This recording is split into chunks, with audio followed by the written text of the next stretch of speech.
Bonjour et bienvenue dans cette première saison de mon premier podcast. Je suis Juliette et je me réjouis de partager avec vous une de mes passions, la télé-réalité. Vous écoutez La TV Réaliste, un podcast qui invite à regarder au-delà du petit écran.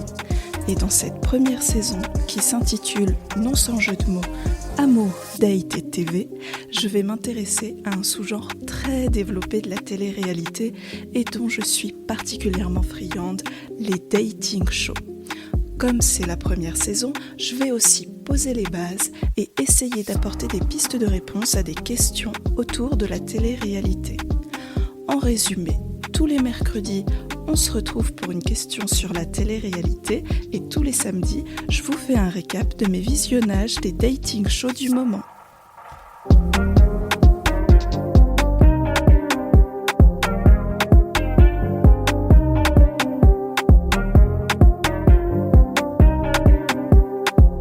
Bonjour, on se retrouve aujourd'hui pour le premier récap de L'amour est dans le pré saison 19. On va revenir sur les 2 premiers épisodes et surtout sur les 5 premiers personnages qu'on suit pendant ces 2 premiers épisodes. Donc Gilou, Valentin, Karel, Ludovic et Renaud. Voilà, et c'est aussi le premier récap que je fais en binôme, donc merci Ariane de t'être prêtée à ce jeu avec moi. Bonne écoute!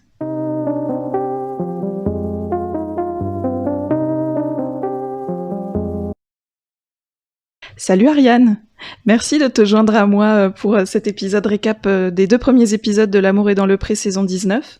Et du coup, on va faire un récap comme d'habitude, sauf que tu vas aussi me donner ton avis. Et peut-être qu'on sera d'accord, peut-être qu'on sera pas d'accord. Mais c'est ça qui est intéressant aussi. Donc, je te présente rapidement. T'es une grande fan de L'amour est dans le pré. Et je voulais te demander, tu regardes depuis quand, toi ? Eh ben, j'ai essayé de regarder toutes les saisons de 1 à nos jours pour voir de qui je me rappelle. Je crois que ça commence à la saison 7. Ah ouais, donc c'est quand même... Ça fait 12 ans que tu regardes. Oui. Avec Ok. Parfois, je n'avais pas accès à une saison. Ok, bah écoute. Donc tu peux être officiellement l'experte de nous deux de L'amour est dans le pré. Je peux Du bien. coup, on commence avec cette 19e saison. Par où commencer ? En fait, déjà un rappel du principe, donc c'est des agriculteurs qui cherchent l'amour. Et cette année, il y a dans le montage final 10 agriculteurs et 2 agricultrices. Et il y a Karine qui est là, Karine Le Marchand, la présentatrice, et je voulais qu'on commence par parler d'elle. Donc moi, je vais te dire ce que j'en pense. Je trouve qu'il y a un énorme culte de la personnalité autour d'elle. Enfin, il y a même cette scène là où ils prennent le train, Gilou et Renaud, et où ils disent on va voir Karine. Enfin, ils disent pas on fait l'amour est dans le pré. Ils disent on va voir Karine. Ouais. Et après, enfin comment dire, je trouve que ça lui va bien aussi ce côté un peu ange gardien, petit lutin sur leur épaule qui leur souffle un peu ce qu'il faut faire et tout. Mais c'est trop, pour moi c'est beaucoup trop, et parfois elle s'insère dans des conseils ou dans des postures qui dépassent le rôle de présentatrice télé. Du coup, je voulais voir un peu ce que t'en pensais, toi qui as l'expérience de 12 saisons. Ouais, ben, je pense qu'elle se voit vraiment comme une coach plus que comme une présentatrice. Et quand on la regarde sur d'autres émissions, comme, je sais pas, je crois qu'elle fait La France, un incroyable talent, Oui. Ça a rien à voir, quoi. Elle est vraiment juste présentatrice. Alors que là, c'est un peu, c'est comme tu dis, une espèce d'ange gardien. Et j'ai même lu qu'elle avait fait une genre de formation de psychologie pour pouvoir mieux accompagner les agriculteurs, qu'elle-même a fait une psychothérapie aussi pour ça. Enfin bon, je sais pas si c'est aussi pour ça, mais que ça va leur profiter. Donc ouais, ça te rapproche plus de la love coach que tu présentais là dans l'autre podcast. Ouais, dans La Villa des Cœurs Brisés. Mm. Et en fait, je pense que ce que je trouve dérangeant, c'est qu'elle fait tout en même temps. En même temps, elle présente. En même temps, elle commente les dating, enfin les speed dating et même les relations en fait, parce que c'est elle qui fait la voix off. Et parfois, elle est assez critique. Ça apporte aussi une touche d'humour qui, à mon avis, fait le charme de l'émission. Et à la fois, elle fait la coach. Donc, je pense que c'est le fait qu'elle soit, enfin, elle est partout quoi. Omniprésente. Ouais. C'est le show Après, de Karine. Oui, la voix off, c'est pas elle qui écrit ses textes. Et quand Ok. je l'ai appris, j'étais un peu déçue. C'est pas ses blagues à elle. Mais bon, j'imagine qu'elle approuve quand même. Ouais, c'est un peu mais bon, c'est un peu l'image de marque quoi. Mm. Bon, après, entrons dans le vif du sujet. Après, moi, je pense que, pour conclure quand même sur une note positive, s'ils enlevaient Karine Le Marchand, l'émission s'écroulerait. Enfin, elle porte quand même le programme beaucoup à elle. Donc, je comprends aussi sa présence, même si parfois c'est trop. Ouais. Mais on en parlera au cas par cas.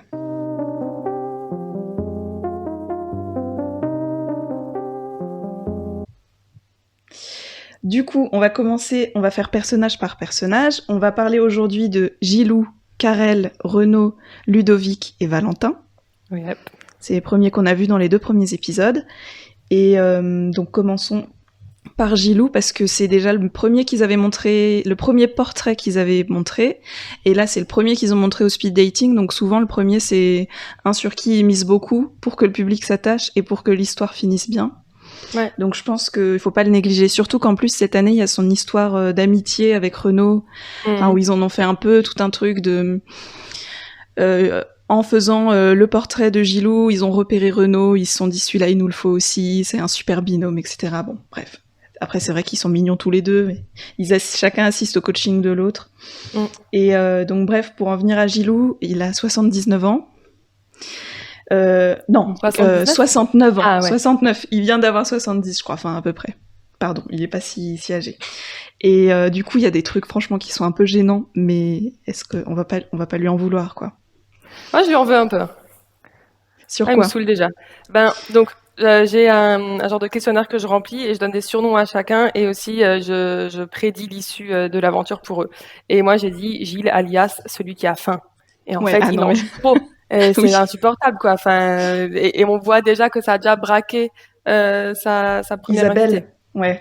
Et du coup, pour moi, il va finir célib parce que il va ne pas savoir aller au-delà du physique et aimer en sens unique. Et j'ai mis comme Thierry. Est-ce que tu te rappelles de Thierry, celui de Provence qui a fait 2 fois L'amour est dans le pré? Une fois, il a raté et la deuxième fois, on lui a donné une deuxième chance en disant maintenant, il a appris à ne plus juste attaché au physique. Et en fait, il a fait la même quelques années après. Et donc, moi, je préfère ça. Voilà. Mais surtout qu'il a l'air de... Enfin, moi, ce qui me perturbe aussi avec son portrait, c'est qu'il a l'air de savoir très bien être sociable et rencontrer du monde. Donc, pourquoi la nécessité de faire l'amour est dans le pré? Et bon, après, je pense que c'était... La production mise beaucoup sur lui, mais oui, je suis tout à fait d'accord avec toi. Moi, j'ai mis Isabelle quand elle arrive, donc c'est à la fin de l'épisode 2.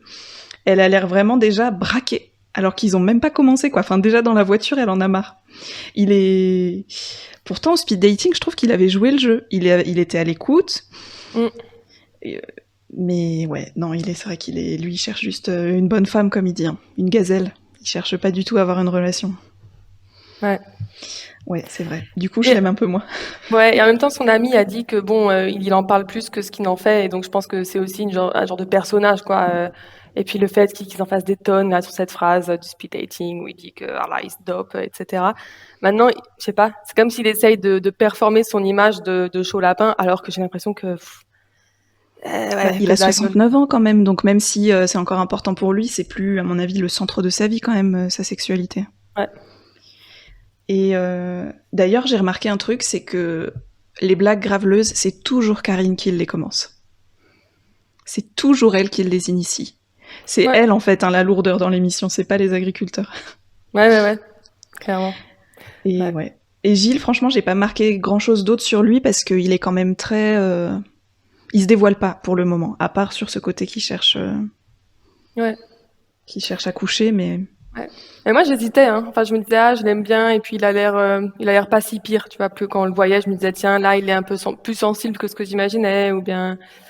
Mais bon, finalement, là, sur ces dernières images de l'épisode 2, où on le voit qui tripote dès qu'il peut, qui fait des remarques lourdes, voilà. Il y a toujours un peu un goujat dans l'aventure, et il y a moyen que ce soit lui.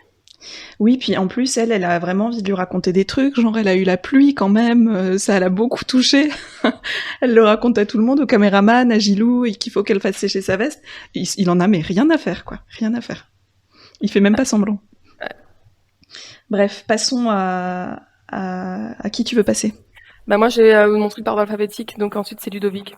Ok, passons Karel, à Ludovic. Pardon. Ah oui, Karel. Et Karel, franchement, j'ai pas noté grand-chose sur elle non plus, parce que elle sait tellement ce qu'elle veut. J'ai juste noté, Karel, elle sait ce qu'elle veut, mais je trouve que les 2 qu'elle a choisis, Claude et Alexandre, ils ont l'air très mous par rapport au dynamisme qu'elle dégage. Et maintenant, elle a sa vie, elle mène sa vie toute seule comme une chef. Et à mon avis, il va falloir quelqu'un qui arrive à s'imposer quand même dans son quotidien. Et elle a choisi 2 qui ont l'air d'attendre juste que ça se passe, quoi. Ouais, moi dans le speed dating, mon favori, j'ai pas noté le prénom, j'ai écrit le maçon. Est-ce que tu vois qui c'est? Elle hésitait entre 3 et elle en a pris. C'est celui qu'elle a pas pris? Ouais, mais j'étais deg parce que je les voyais Mm. bien ensemble. Bon. Donc peut-être tu vois, peut-être qu'au moment du bilan, ça a pas marché avec les 2 qu'elle a pris, Mm. elle va le récupérer, ça va quand même marcher. Qui sait? Hem, Elle ouais, s'attachait ben, beaucoup au physique aussi. Hein. ouais. Ouais, ouais, ouais. Et ben, je dirais que c'est un profil d'agricultrice qu'on voit quand même assez souvent dans L'amour est dans le pré. Celles qui ont galéré pour en arriver là, qui se sont débrouillées toutes seules, Mm. ou bien qui ont eu des séparations difficiles et qui là maintenant sont hyper, on va dire solides en apparence, mais qui en fait cherchent quand même quelqu'un, une épaule sur laquelle se reposer, etc. Donc à voir dans quelle mesure les 2 mous peuvent lui donner aussi la tendresse dont elle a besoin. Oui, c'est vrai. Euh, Mais l'année dernière, il y avait Anaïs qui ouais, avait un peu le même profil. Et finalement, c'est vrai que celui qui était resté, bon, ils étaient pas restés longtemps ensemble, mais ils avaient quand même ils étaient quand même restés quelques mois ensemble. C'était celui qui était tout mou et qui était juste ouais, toujours là pour qu'elle puisse poser son épaule quand elle en avait besoin et s'émerveiller devant ses accomplissements. Et donc c'est vrai. Peut-être. On peut être surprise. Mm. Ensuite, après, donc c'est Ludovic. Ouais. Ludovic, moi, franchement, dès le portrait, je l'ai pas aimé parce que je trouve qu'il joue trop un rôle de non, mais moi, je suis trop gentil pour être compris par les filles. Moi, je suis née à la mauvaise période. Moi, je suis plus un gars de l'ancien temps. Je suis romantique. Ouais, c'était trop, quoi. Enfin, tu peux l'être un peu, mais c'était un peu trop. Un peu trop. Après, franchement, bon. C'est speed dating, j'ai bien aimé. Je trouve qu'il avait une bonne posture. Il était quand même pas mal dans l'échange. Et je suis assez d'accord avec son choix. Enfin, ça semblait...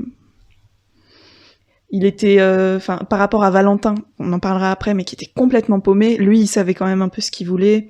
Ouais. Et après, ils nous ont fait ce petit flash, forward flash, je sais pas comment on dit. Ouais. Où il va Dans 3 trouver la semaines. bonne. Ouais, il lui offre une bague de fidélité. Ouais. Donc, a priori, ça va marcher. À ton avis, avec laquelle, Manon ou... Je pense la dernière, là, c'est l'autre du vin. La sommelière. Ouais. Moi, j'aurais pensé plutôt Manon, parce que j'ai l'impression que c'était un peu genre le cœur et la raison. Mm-hmm. Et je le vois plus choisir la raison. Ouais. Même si c'est un romantique. Ouais. Ok. Parce qu'il a quand même la tête sur les épaules. Et pourquoi l'autre, elle serait pas raisonnable? L'autre, non, c'est pas qu'elle est pas raisonnable. C'est que dans leur speed dating, ils se sont rien dit, ils se sont juste regardés et ils ont eu des papillons dans le ventre. Et pour moi, c'est pas assez solide parce que après à la ferme, enfin lui, il est pas dans une ferme, il est dans des vignes, mais je sais pas si ça va tenir la distance, tenir la concurrence. Elle a l'air aussi un peu fragile. Ah ouais, punaise. Et moi, j'ai trouvé que le montage était bizarre parce qu'en fait, il nous disait c'est un coup de foudre, c'est incroyable. Et en regardant ces images, on n'était pas vraiment touchés. Non, on était plus gênés. Ouais. Mais je pense que ce que lui a senti, c'était plus fort qu'avec la première. Oui. Il n'empêche que si on regarde ce qu'ils se racontaient, ils avaient quand même l'air d'accord sur pas mal de points. Mais ouais.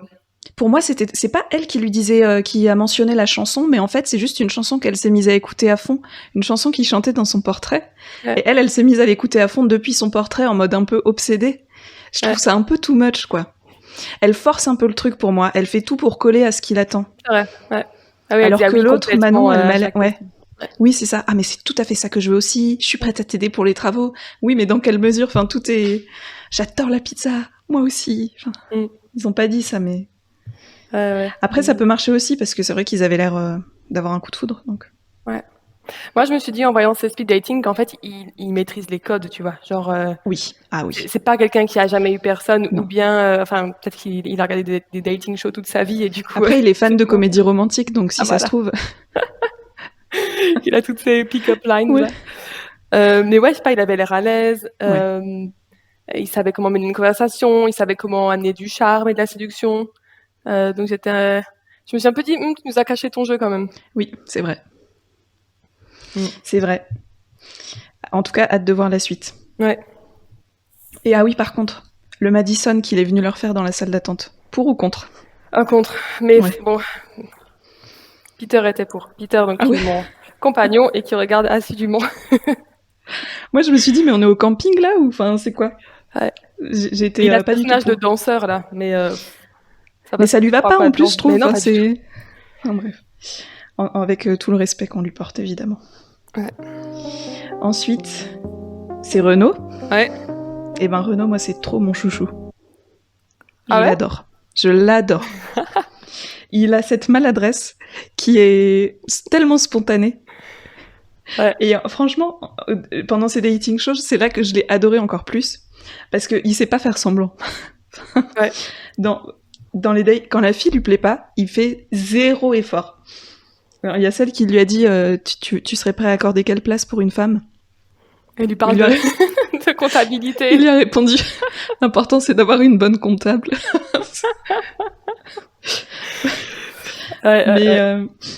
Et puis non mais les questions qu'il a posées, j'en ai noté quelques-unes. Il a demandé tu connais la ruralité?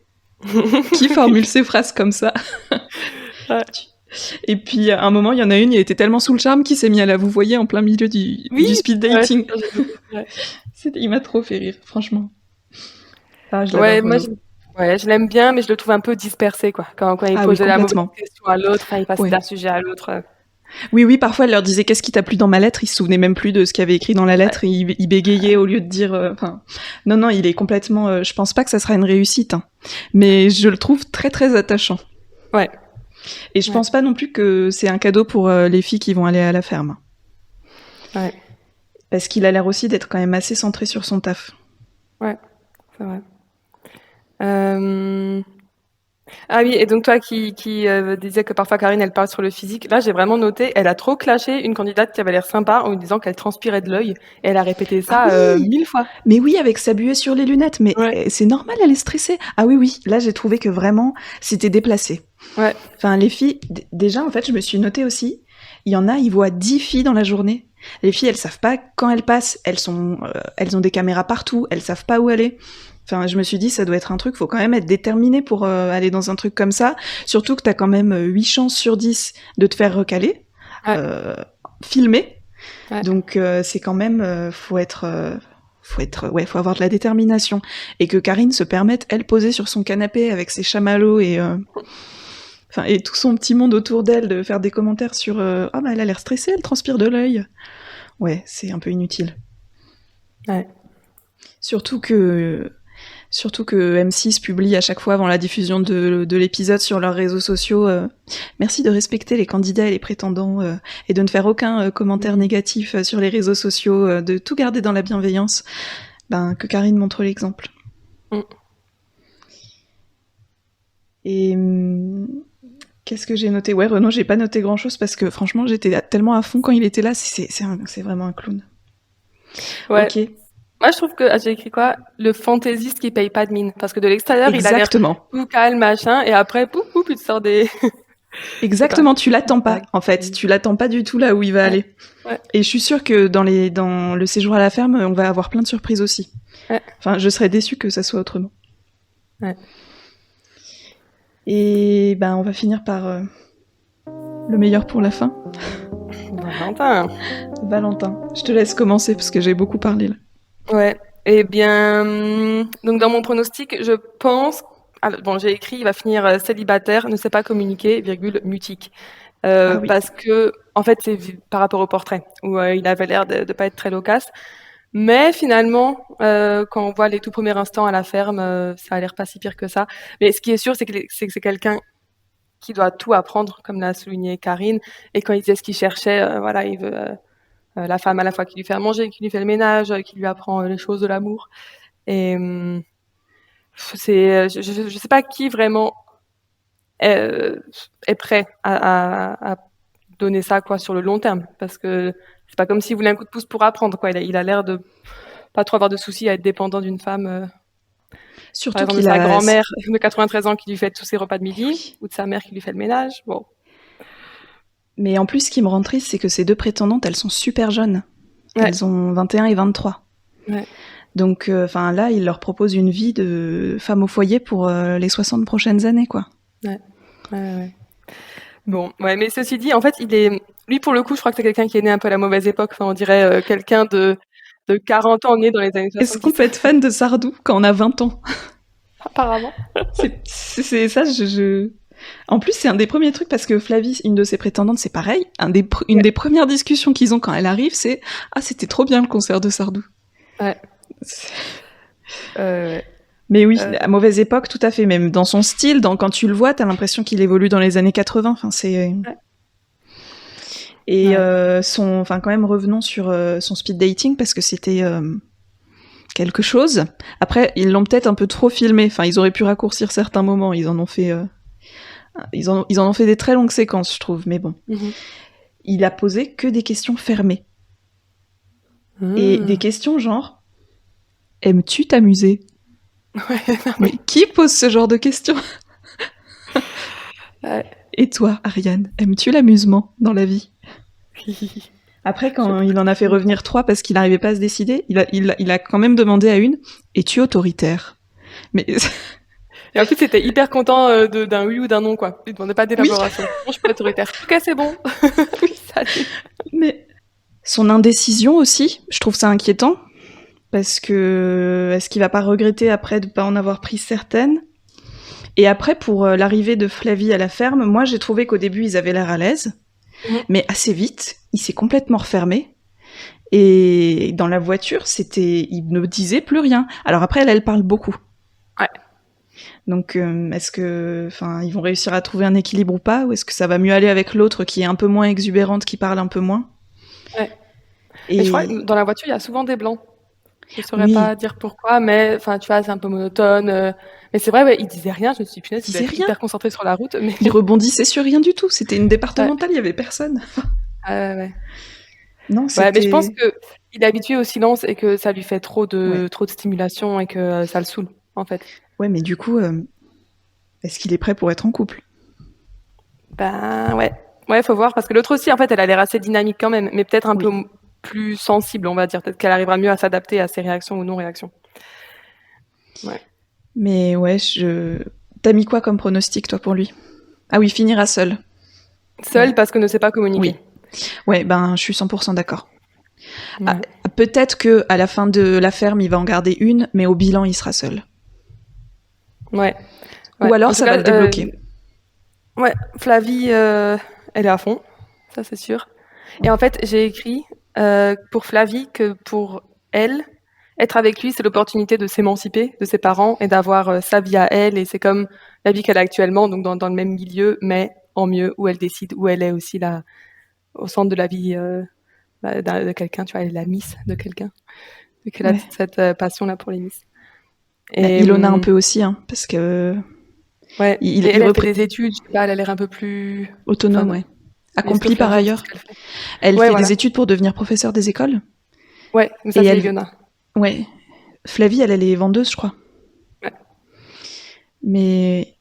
Ouais, Ilona, elle fait 2 heures de bus pour aller à son université, et elle bosse le week-end. Là, je pense que ça lui apporterait aussi un peu une amélioration de niveau de vie. C'est clair. Et une liberté de faire son métier pour le plaisir, presque, entre guillemets. Pour son accomplissement à elle et pas une... Après, je pense pas que ça soit calculé, qu'elle soit venue pour... Mais que ça fait partie du truc, ça fait partie du charme de Valentin. C'est un mec de 26 ans qui peut déjà leur offrir ça. C'est ça, ouais. En tout cas, j'ai hâte de le voir aussi. Je trouve que il est né dans la mauvaise époque. Il attend un peu une boniche plus qu'une femme, mais je le trouve pas non plus trop problématique par rapport à d'autres candidats. Je pense pas qu'il va les mettre mal à l'aise ou qu'il va les mettre, qu'il va leur faire du mal volontairement ou même involontairement. Ouais. Et puis même si c'est ça qu'il cherche, donc une femme, qui a un peu tous ces rôles-là, il m'a l'air quand même prêt à se mettre en question. Oui, c'est vrai. Et à apprendre et à... Ouais, je sais pas. Il a comme une distance, et vu qu'il a eu cette épreuve-là de perdre son père jeune,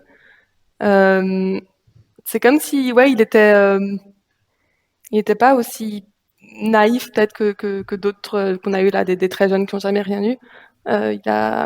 C'est vrai. Il a un genre de recul. Et en même temps, moi, je me suis notée, je me souviens à son portrait, est-ce que il avait l'air encore vraiment super marqué par le décès de son père? Et est-ce que ça va pas un peu le raviver ça? De vivre un truc fort, de raviver le deuil qu'il a pas fini. Je me l'étais noté. Ouais. Après, étant donné comme il est, je sais pas s'il se confiera là-dessus. Ouais. Et donc, on a fini l'épisode 2, c'était pas vraiment à la fin de l'épisode 2, mais sur un cliffhanger à la M6. De Ilona n'est pas à la gare. Il est parti avec Flavie l'attendre. Ils n'ont pas trouvé Ilona. À ton avis, elle est où? Moi, je pense qu'elle n'est pas descendue à la bonne gare. Moi, je pense qu'il y a eu des grèves. Ah, mais il y a moyen. Qu'elle a loupé sa correspondance, mais non, je pense pas qu'elle l'a planté. Ah non. On verra. Réponse lundi prochain. Ouais. Ok, bah en tout cas, moi je suis assez enthousiaste par ce début de saison. Grave. Un peu trop peut-être. Mais ouais, franchement, j'étais à fond, je suis allée chercher plein d'infos sur internet et tout. Mais il n'y en a pas tellement, comme tu dis, il Non. n'y a pas beaucoup d'émissions de débrief ou de voilà, t'as Public là ou Ben, People en fait, qui font des grands il clips. y a L'amour vu du pré, qui est quand même Oui. le réact ultime de L'amour est dans le pré, et je pense que c'est là que tu obtiens le plus d'infos. Parce que comme c'est ceux des anciennes saisons qui commentent aussi, et ils t'apportent des anecdotes sur leur saison à eux. Ouais. Mais j'avoue que j'ai pas eu le temps de le regarder là, mais j'essaierai de le regarder pour le prochain récap. J'appellerai ma mère, mais elle les regarde. Ah mais oui, grave. Et la semaine prochaine, on se fait en duplex, en triplex depuis Berlin, Strasbourg et le Haut-Rhin. Haut-Rhin. Et bah merci Ariane d'être venue. Bah oui, avec plaisir. Et à bientôt. À bientôt.